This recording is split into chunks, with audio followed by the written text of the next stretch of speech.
Welcome to the Week on LinkedIn, where we discuss 3 posts that make us feel something. Could be happiness, could be sadness, could be anger, could be horniness. But either way, it's made us feel something. We're doing it remotely today because unfortunately Jake caught an infectious disease over the weekend and he is in isolation for a while. So I hope you didn't end up. Right, let's get straight into it. I am going to share my screen and we're going to talk about the first post today, which was a post from everybody's favourite anti-hero, Mr. Josh Harrison. Hello, Josh. I'm just going to read the post for you all. So this is one for recruitment directors here. What is it about a recruiter who's had 3 or 4 different jobs in 3 or 4 years and has barely made it over a year employed anywhere and makes you think, I should hire this person? Is it pure arrogance that makes you think you know better than everyone else and you can fix them? Or do you just love paying shit rec to rec recruitment fees?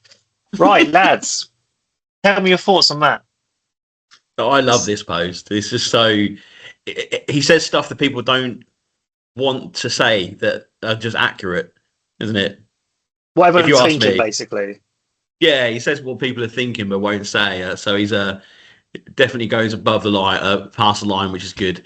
I think as a rec to rec, trying to sell somebody that's had multiple jobs in a short space of time is a very difficult task to do. I very much tell most of those people to kind of go directly to clients because they're going to have much more luck. And I often, like a lot of my clients go, no, it's just like I stay away from anyone that hasn't spent a lot of time in positions. That's my personal experience anyway. What about you boys? Yeah, I'm with you. I love the post. Very much makes it sound like a toxic relationship, doesn't it? Like I can fix him kind of vibe. But yeah, look, to play devil's advocate here, I think sometimes there can be extenuating circumstances, and sometimes people can be fixed. Carly said she would fix me 10 years ago, and she's made some pretty good progress so far. Based on your LinkedIn profile picture compared to your actual face, I'm not sure she's done that well. We're talking mainly behaviourally rather than physically. She's not a wizard.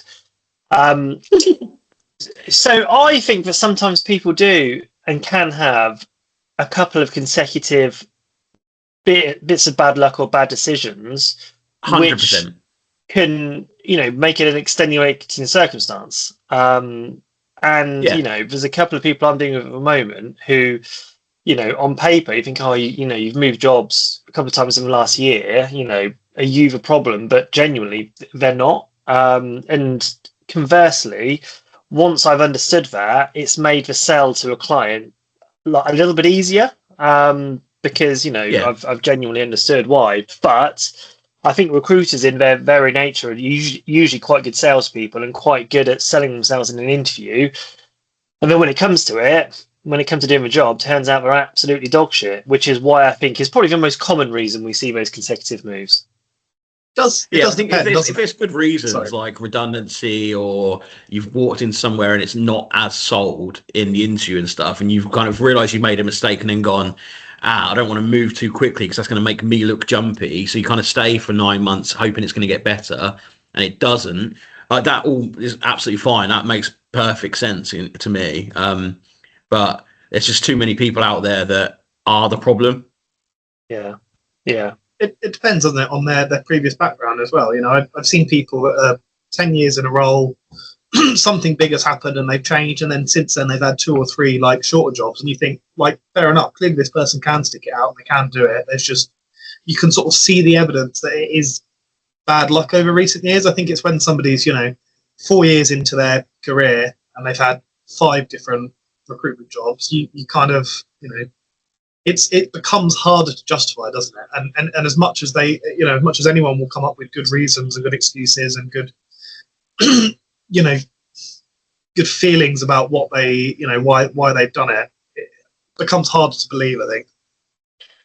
The most common one I see is when someone comes into recruitment, does 12 months in one place, and then has probably inherited a few house accounts or legacy accounts. Bill's okay. Doesn't blow any things off, but they then get approached by a rec to rec or another agency who they then move to. And then the fact that they've inherited these accounts and they can't actually do BD very well is kind of revealed. So they spend, 3 to 6 months there, whilst they realise that actually this isn't the person we thought we were getting. And then they repeat the process 2 or 3 times in a row, but actually are very good at explaining it away. Oh, I went to one place and, it wasn't what was promised. It was rubbish. The directors were horrendous. They had KPIs. They made me do this. They made me do that. But actually, they just got lucky in their first role. It made them look good, like artificially inflated their, potential. And, they then go on a bit of a run of not making it in certain places. So I think that's the one I see the most. Sometimes it's not just like, it's not even necessarily a run of bad luck. Like sometimes it's just the wrong environment for the person. Like especially early in your career, it's harder to know what that environment is that will suit you, that will fit you. Where you'll flourish. Like it's the same. Like I hate to turn everything to football, but it's the same in football, right? Like you see players that do awful in some places, and Salah didn't work at Chelsea, did he? And he'd done all right elsewhere. Like sometimes it's just getting that right environment. Yeah. Completely agree. It could be, right person, wrong time. Superb. Okay, cool. Josh Harrison, what a ledge. Next post is this one from Jack Fogarty, which is a hilarious post, and it very much deserves all of the acclaim it's getting. It's very, very funny. And I feel a bit of a true reflection on probably how a lot of recruiters are feeling at the moment. What do you boys reckon? Yeah, agreed.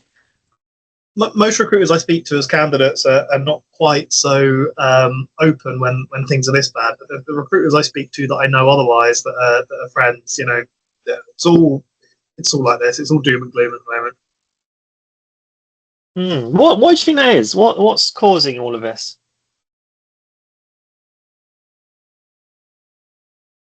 Okay. This is a bigger question than us. I think. Like this is a big macroeconomic question that goes beyond you two middle-aged and my younger brain. Do you know what I think? I think that there is yet again an injection of nerves into the wider economy. I think people are worried about a huge amount of things, which is being fueled by the conflict in the Middle East, rising domestic prices of absolutely everything. I think businesses are second, or they're not thinking about expansion on the most part. They're not thinking about investment in business. They're not thinking about growth. They're thinking about surviving and stability. Yeah. I think candidates are very much, or consultants thinking, shit, if I'm doing okay where I am, I don't want to rock the boat and potentially go to a new desk and, risk being the last in and first out. I think there's just nervousness and anxiety all around, which is leading to a bit of decision paralysis. And I think people are probably seeing how the Middle East conflict plays off, how the Straits of Hormuz, what happens with that, which may seem like a really inconsequential thing, but actually it affects so much in terms of fuel and energy prices. So I think there's just a real lack of nervousness. That being said, there are still some clients who are aggressively hiring, and it's because of their position in the market, because they're recruiting into some really good and strong sectors and markets which are growing, which is seeing massive investment. So that's kind of what I think it's being affected. I reckon it's like dealing with people as well, isn't it? Like you're moving somebody, or like you're working with someone that can change their mind.